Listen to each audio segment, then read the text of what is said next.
Hi folks, welcome back to the Horde. So, I don't know, what is it, about 6:35, 26.5 degrees centigrade, 57 degrees. The sun is well past my solar panels there, so my battery's back to charge mode. It is Friday, June 19th, 80 degrees even for the old Fahrenheit. Well, I've been thinking about this thing for a couple of days. I'm just coming off of what's called the short rotation. Basically, I had to work 2 11-hour nights, 11 and a half hours. And I was thinking about this thing the whole time. You know, God, I want to get it started, I want to get it started, I want to get it started. So here we are. And let me show you what we got. What am I going to prop the camera up on? You know, in the land of disorganization, I think I managed to lap myself. Let's put this over here. You know, let's of course have gasoline really tippy and ready to fall down.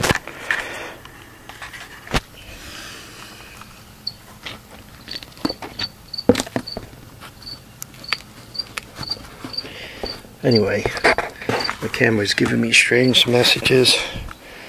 Hopefully it's still recording here. This camera's really beat, and I should replace it and stop fooling around, but I happen to like the camera. I don't know, maybe I could start it and keep my hands on this thing. What I need to do is give it some gas. At the same time I push the starter.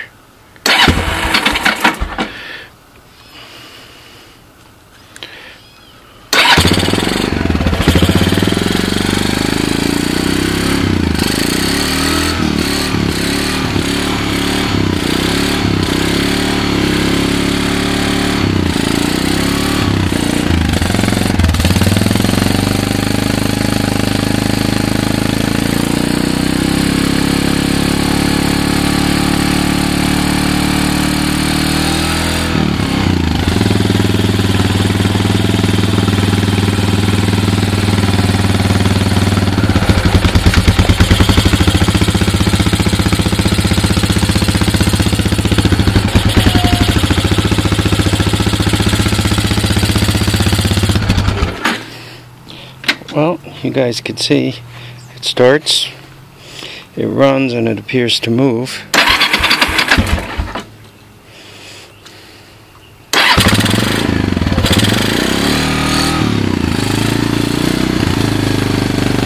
Get a little chooch coming out of it.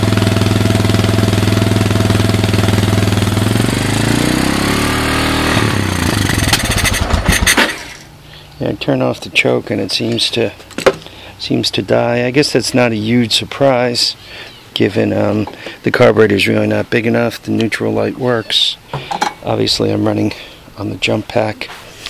So the good news, it runs. The bad news is my carburetor hack really isn't, ouch, on here all that well.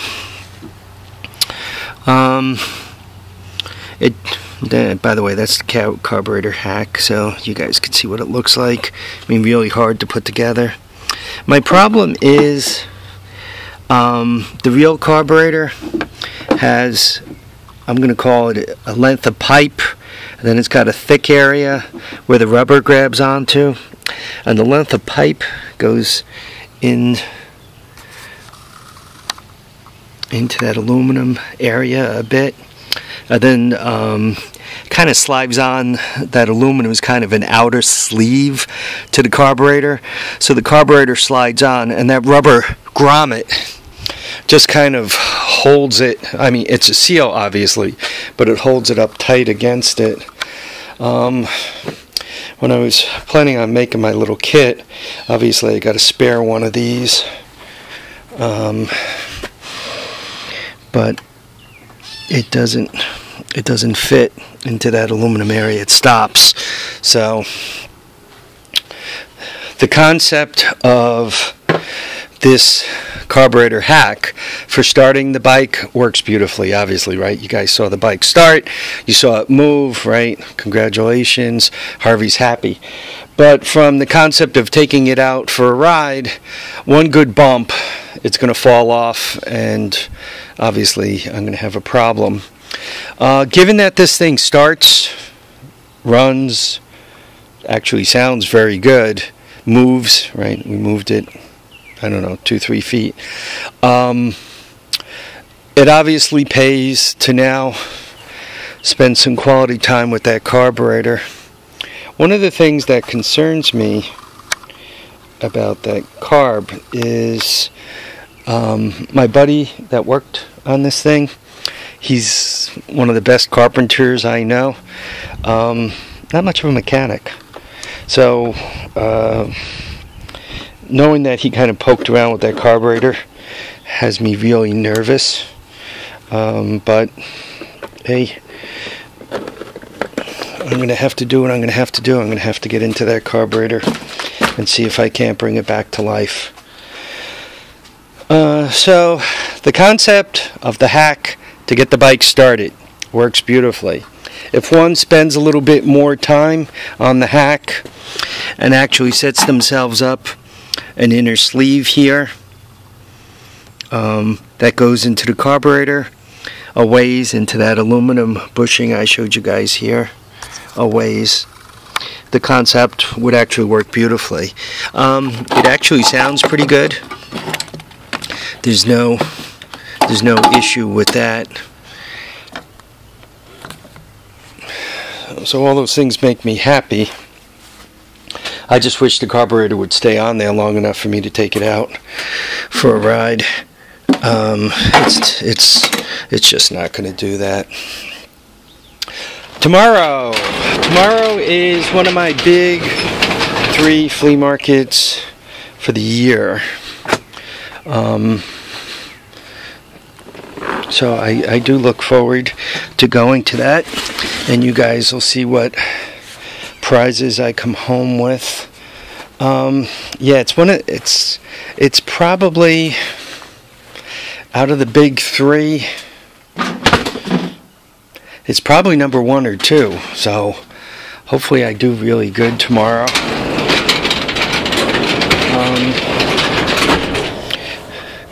And what I try to do with these flea markets is, well, I have a routine. I brought the truck down to the driveway, and just quickly, let me show you what I'm up to.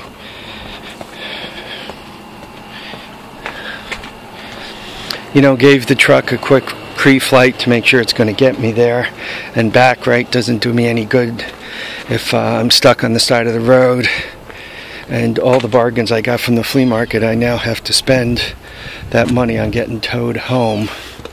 I like to bring like a tote and just put it in the truck to catch the loose things. You can see I got a backpack in here, right? So I normally walk around with that. I have the dolly for some objects, and I have the wheeling white Ryobi tote. Pluses and minuses. If you're wheeling a dolly or a Ryobi tote, this Ryobi tote, to be honest, it's hard to get up against the tables because you got this tote that you're dragging behind you in the way.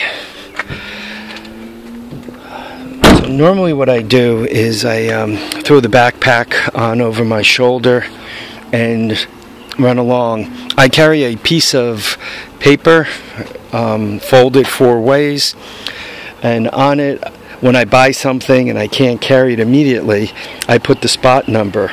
So all I have to do is I write down what I bought, how much I paid for it. Normally the person's name I bought it from, because a lot of times there's multiple family members and you don't need to get back to the spot and say, okay, I'm here to pick up my three-wheeler, and somebody says who? Oh, I bought it from, I don't know, I guess your father was an older gentleman. There's no older gentleman here, right? Homie don't need that. I also try to catch the eye of the people in the spot next door, so that when they see me buy something, they'll hear me quite specifically say, oh, I'll be back for that three-wheeler in an hour. You know, and then typically, as I'm doing my rounds, I deliberately come back within an hour and say, yeah, I'm still shopping, I'll be back in a little while for that three-wheeler, and try to catch the neighbor's eye for a second time. So if there's any debate, wait a minute, you didn't pay for the three-wheeler, it's like, yo, I wrote it down, this is who I paid, you know, your neighbor saw me come by twice, you acknowledged twice that I bought it, and so there's no issue. I've really had no problems, but I'm extra careful, and that might be why I've had no problems. I've witnessed other people having problems where they're arguing, I paid you for that, no you didn't, yes I did, and you know, once again, I don't know what the problem necessarily is. It could be that the person thought they bought something but came back to the wrong spot, or that the person who has the spot forgot, or that somebody else at the spot sold it to him and that person's no longer there.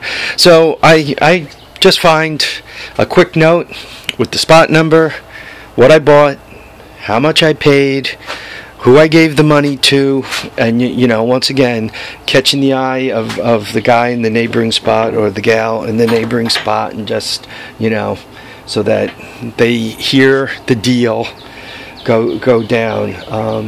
Given those few things I do, just to be careful, I've never had a problem. You guys could see I was doing my soldering and soldering paste and all that other stuff. I just had 2 new carburetors come in. I gotta tell you, these guys are amazing. They're out of California, but I've bought quite a bit of stuff from them.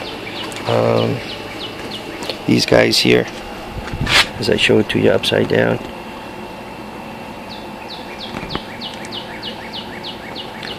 The carburetor that I just put on that bike, the one that you see, is it's a 200S carburetor, so I assume it's a PZ27, but I got it from them. I ordered these carbs, I think I ordered them Wednesday, today is Friday, and they're here already. I mean, could you do any better than that? I normally order carbs 2 at a time. They were $17.50 each with postage.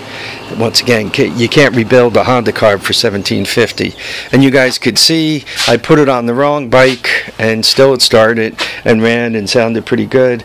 The idle needed a little bit of an adjustment, but that's because I fooled with it before starting the bike, and I shouldn't have done that, so I'm bad.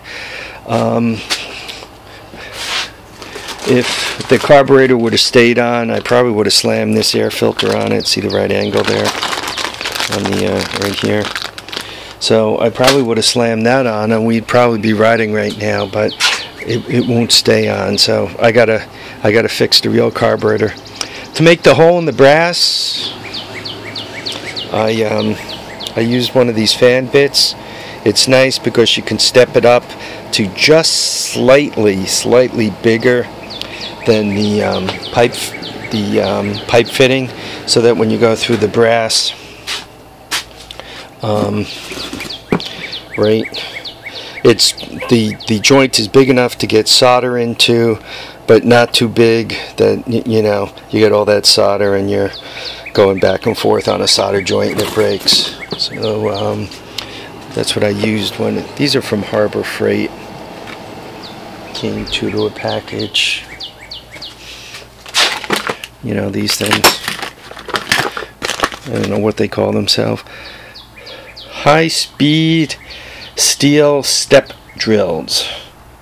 2 pieces. Anyway, they work beautifully for brass. I've used them on steel. And I'm not sure why. When I oil the bits from Harbor Freight, it seems to make them go dull faster. Once again, you know, I typically don't use cutting oil.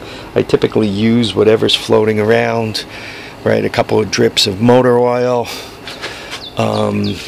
Typically a couple of drips of motor oil. I figured that'd be good enough, but those bits, even those step drills, they don't seem to like that. They seem to work better dry. If you're drilling brass, they really don't get all that hot anyway. Your big trick is that they don't grab and tear the brass out of your hand and, you know, turn your finger, you know, play blender with your fingers. You got to get back on this thing, I know. It was a horrible busy week at work. We had a power glitch, a couple of seconds worth of power glitch right at midnight last night. Power glitch means that I have semiconductor processing equipment. All the area monitors go off because they sense the power glitch. All the gas isolation boxes scream. All the DTR, the doping cabinets scream. All the scrubbers scream. All the pumps scream. All the toxic gas boxes scream. So imagine walking around amongst 1,000 tools, and each tool has at least 5 or 6 subsystems, all alarming at the same time. It was just mayhem, and the noise was just, you know, even with the earplugs in, it was just deafening. The cabinets were offline. The bulk cabinets were offline. The gas bottles were offline. The chilled water was off. It was a carnival. It was a carnival. It took us about an hour and a half to get the army out and to get the tools back to running. So it was an amazing endeavor to get things done, get things turned around that quickly. But still, you know, it makes one tired the next day when you're sprinting about trying to get all this crap done quickly. So that was yesterday. I told you I'm going to the flea market. We started the Lakota for you. We showed you my hack works. What else could I tell you about? I guess that's about it.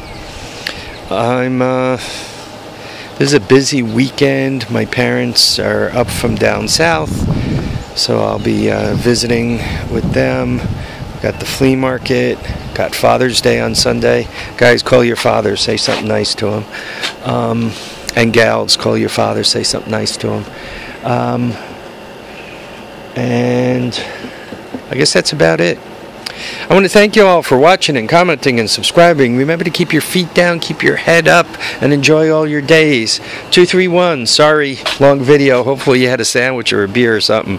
All right, we'll catch up with you all later. Once again, get out there and enjoy your days. Thanks for watching and commenting and subscribing.